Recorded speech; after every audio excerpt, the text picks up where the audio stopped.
지난 4월 28일 영국의 한 도시에서 마라톤 대회가 열렸습니다. 한 5천여 명의 선수들이 참여했는데 1등만 제외하고 5천여 명의 선수들이 다 실격으로 처리됐습니다. 내용은 이러한 것입니다. 1등 1위 한 선수가 굉장히 빨리 달렸습니다. 그랬더니 2위, 3위가 1등 한 선수를 눈으로 보는 이 시야에서 벗어났습니다. 그랬더니 중간에서 2위, 3위 선수가 정상적인 코스를 밟지 못하고 다른 코스를 들어가서 완주를 했습니다. 근데 그 뒤를 5천여 명이 뒤를 따라가다가 제 길을 간 것이 아니라 2위와 3위가 정상 코스를 벗어난 것을 그냥 그것만 보고 따라갔습니다. 마지막을 보니까 한 200, 여기 보니까 한 64m 정도를 덜 달렸습니다. 완주를 다 했는데도 불구하고 1등만 그 자격이 있었고 2위부터 5천여 명 모두가 다 실격 처리가 됐습니다. 이 소식을, 이 이야기를 들으면서 우리의 신앙의 경주는 어떨까 하는 생각이 들었습니다. 열심히 내가 달렸는데 완주까지 한 것으로 봤는데 모자란다는 겁니다. 실격이 된다는 겁니다. 믿음으로 우리의 인생을 주님 앞에 하나님 사랑하면서 달려간 것이 아니라 가만 내 자신을 보니까 내 욕심으로 달려왔고 내 탐욕으로 달려왔고 내 이기적인 야망만을 생각하면서 달려가게 되면 이런 결과가 나타나는 것은 아닐까. 그러면서 몇 가지 질문을 하게 됐습니다. 많은 사람들이 다 간다고 진리일까? 아니면 올바른 길을 한 사람이 간다고 해도 그것이 진리가 아닐까? 구약 성경을 보면 바벨론 침공 앞에서 이스라엘 민족이 풍전등화의 위기를 갖게 됩니다. 그때 하나님께서는 이 이스라엘 백성을 바벨론에 의해서 멸망시킨다고 예레미야를 통해서 선포하게 됩니다. 예레미야는 너무나 마음이 안타까웠습니다. 그럴 때 하나님께서 예레미야에게 다가오시면서 그렇게 말씀하고 계십니다. 야, 내가 왜 예루살렘을 멸망시키려고 하는 줄 아느냐? 내가 내 민족 이 백성을 망하게 하려고 하는 내 애타는 마음을 네가 조금이라도 아느냐? 그러면 한번 너 예루살렘에 한번 좀 나가봐라. 그러면서 예레미야 5장 1절에 이런 유명한 말씀을 합니다.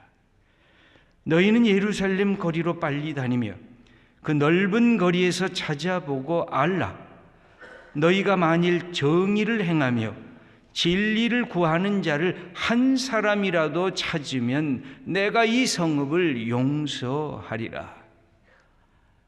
하나님은 사람 한 명을 그렇게 찾고 계십니다. 정의를 행하는 사람, 진리를 구하는 사람, 그 한 사람이라도 네가 가서 예루살렘에서 좀 찾아보면 내가 이렇게 멸망시키겠다고 하는 이 예루살렘의 멸망을 유보하겠다. 그렇게 하나님께서 말씀하고 있는 것입니다. 여러분, 많은 사람들이 소중하기는 하지만 그러나 하나님의 눈에는 하나님 사랑하고 하나님의 정의와 진리 앞에 나서기를 원하는 그 한 사람을 하나님께서는 지금도 기다리고 계신다는 것입니다. 저는 이 마라톤 경기를 보면서 그런 생각을 또 했습니다. 앞서가는 사람이 어떻게 가는가에 따라서 뒤에 가는 사람들이 참 많은 문제가 생기겠구나. 한 사람이 삶의 뒷사람의 삶의 모형인 것입니다. 앞사람이 잘하면 뒷사람도 잘하게 돼 있는데 앞사람이 문제가 생기고 잘못하면 뒤따라가던 사람들도 똑같이 잘못된 길로 들어서게 된다는 것입니다. 여러분, 아버지가 잘못하면 자녀들이 회복하기가 참 힘듭니다. 우리의 인생에 그래서 좋은 선배가 필요하고 좋은 스승이 필요한 이유가 여기에 있는 것입니다. 여러분, 우리 한 사람 한 사람은 다 모형입니다. 우리의 정치 현장에서, 사회적 삶의 자리에서, 경제, 교육, 문화, 이 다양한 우리의 삶의 그 현장에서 우리 한 사람 한 사람이 모형인 것입니다. 내가 괜찮은 사람이 되면 나를 통해서 하나님께서 영광 받으시고 내 뒤를 함께 달려가는 사람들이 복을 받게 되는 것입니다. 또 하나의 문제를 이야기를 드리면서 생각했습니다. 경기를 주최하는 이 운영자들은 도대체 뭘 하고 있었을까? 삐뚤어 가도록 왜 내버려뒀을까? 아마 마라톤 코스를 정확히 표시하지 않았던 것 같습니다.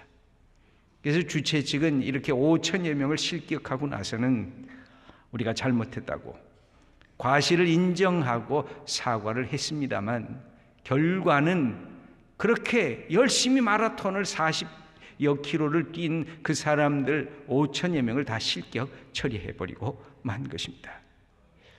사회의 법과 질서, 도덕적 기초가 바르게 규정되어 있는가가 우리의 삶에 중요한 것입니다.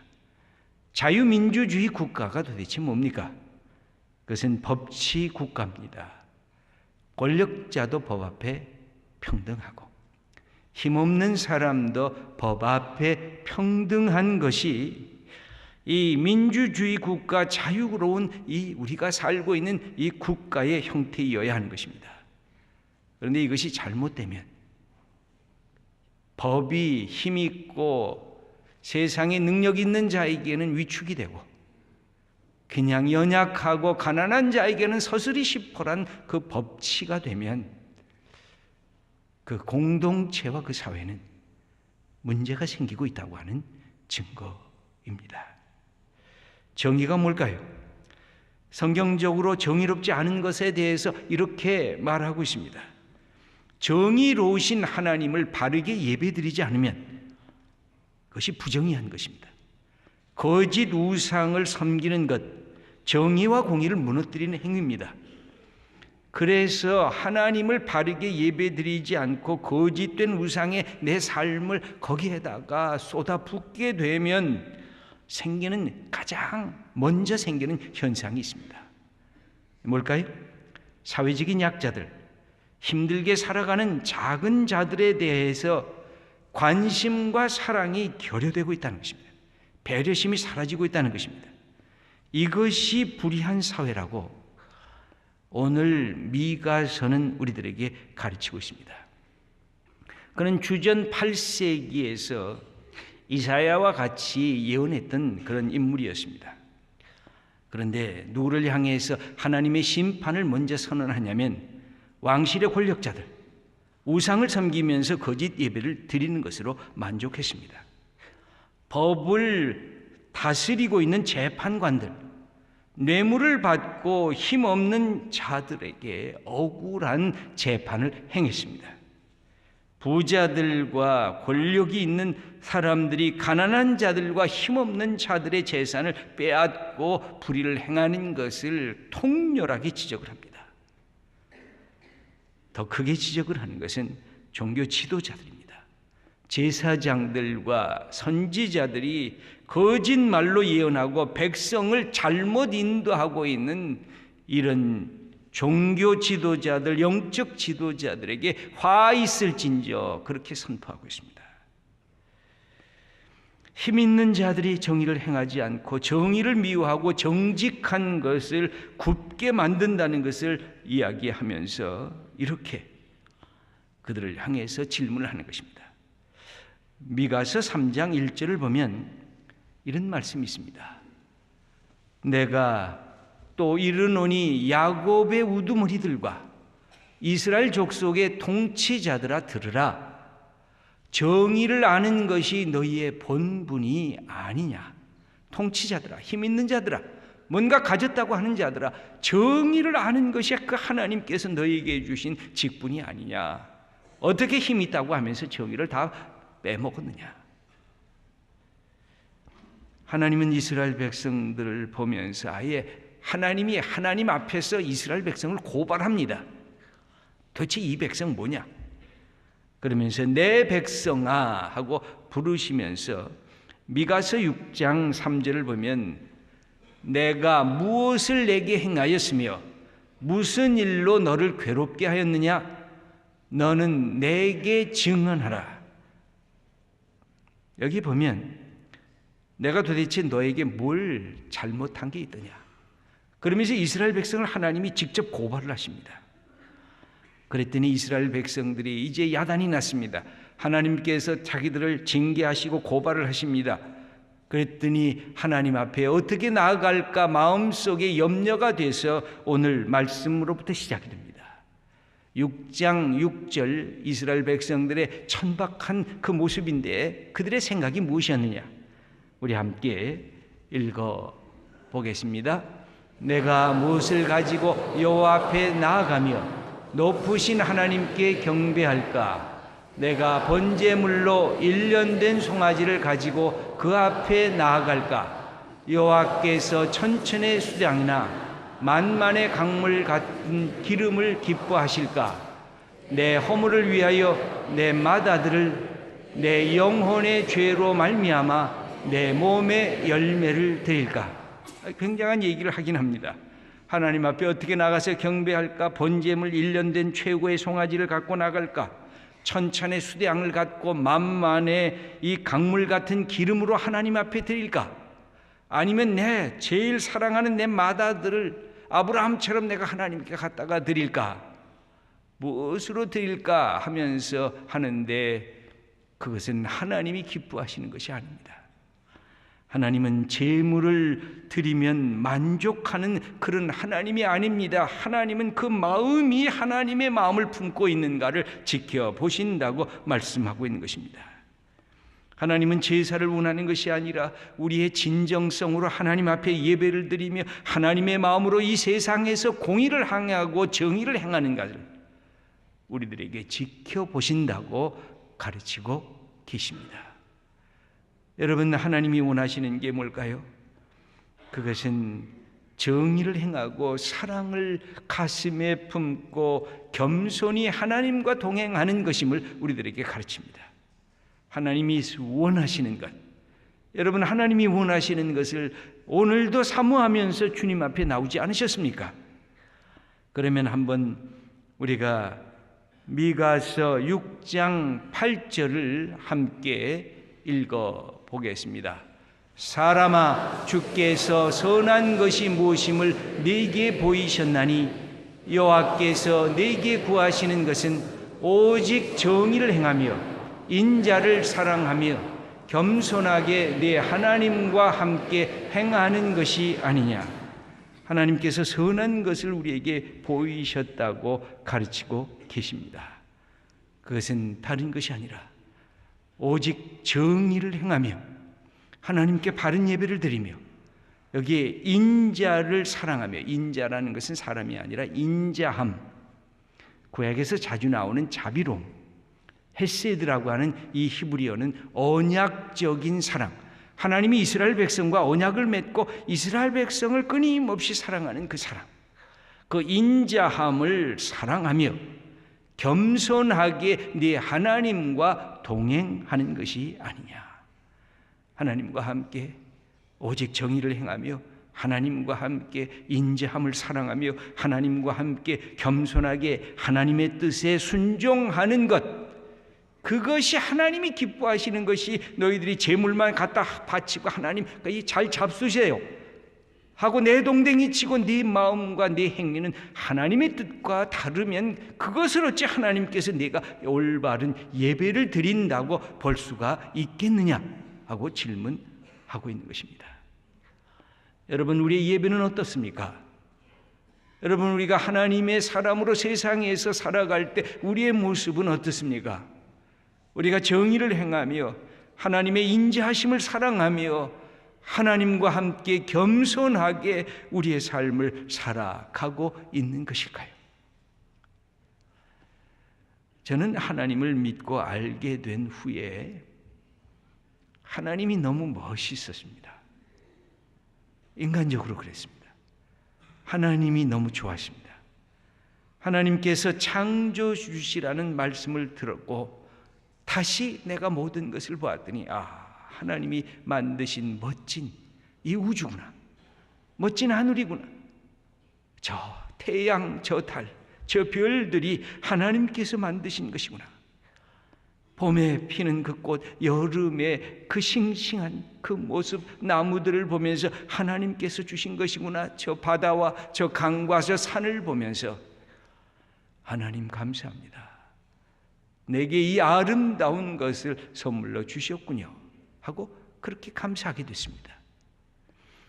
우리 하나님께서 구원의 주님이시며 생명의 주님이신 그 사실을 알게 되면서 나 같은 죄인 부끄러운 사람을 하나님께서 택하시고 감히 하나님을 아버지라고 그렇게 부르게 하시는구나. 너무 기뻤습니다. 너무 감사했습니다. 그런데 성경을 읽으면서 깜짝 놀랐던 것이 또 있었습니다. 그것은 하나님이 정말 관심 갖고 사랑하는 사람들이 이 세상의 연약한 사람들, 이 세상의 인간적인 가치로 보면 별 볼 일 없는 힘없는 그런 사람들을 하나님이 찾으시고 그들을 사랑하고 그들을 보호하시고 그들을 헤아리신다고 하는 그런 말씀이었습니다. 참 놀랍다. 어떻게 하나님이 가장 벌레만도 못하고 먼지 같은 인간을 이렇게 사랑하시고 가까이 다가오실까? 여러분, 구약 성경을 보면 하나님께서 자기 소개를 하는 대표적인 두 가지 자기 선언이 계십니다. 뭘까요? 첫째는 이스라엘 백성들을 만날 때마다 하나님이 가르쳐 주십니다. 나는 너희를 종되었던 애굽 땅에서 인도하여 낸 나 여호와 하나님이라. 나는 역사의 주인이시며 역사의 참여자이시며 역사 속에 하나님의 일을 만드는 해방자이시고 자유케 하는 그런 하나님이다 하는 그 선언을 끊임없이 이스라엘 백성들에게 가르칩니다. 그리고 그것을 네 자녀들에게 끊임없이 가르치라고 하나님이 어떤 분인가? 종되었던 애굽 땅에서 우리를 해방시키신 분, 하나님 움직이시는 분, 하나님은 살아계신 분, 하나님은 억압된 자들을 그 억압에서 풀어놓으시는 분인 것을 선포하게 하십니다. 여러분, 이것만 생각해도 얼마나 좋습니까? 그런데 성경에는 이런 구절이 더 놀라게 만들었습니다. 하나님은 이렇게 당신을 표현합니다. 나는 과의 아버지시며 나는 과부의 재판장이다. 여러분, 놀랍지 않습니까? 하나님 세상에 정말 버려져도 또 버려진 고아의 아버지다. 하나님은 남편을 잃어버리고 생존권을 다 상실한 한 불쌍한 여인, 가난한 여인의 나는 재판장이 돼서 이 여인을 보호하겠다, 그렇게 말씀하고 계시는 것을 볼 때 너무너무 놀랐습니다. 여러분, 당시에 가장 취약한 집단이 누구였을까요? 바로 부모의 사랑을 잃어버린 고아들입니다. 세상에 버려도 누가 아무 말 할 수, 대변할 수 없는 그런 사람들입니다.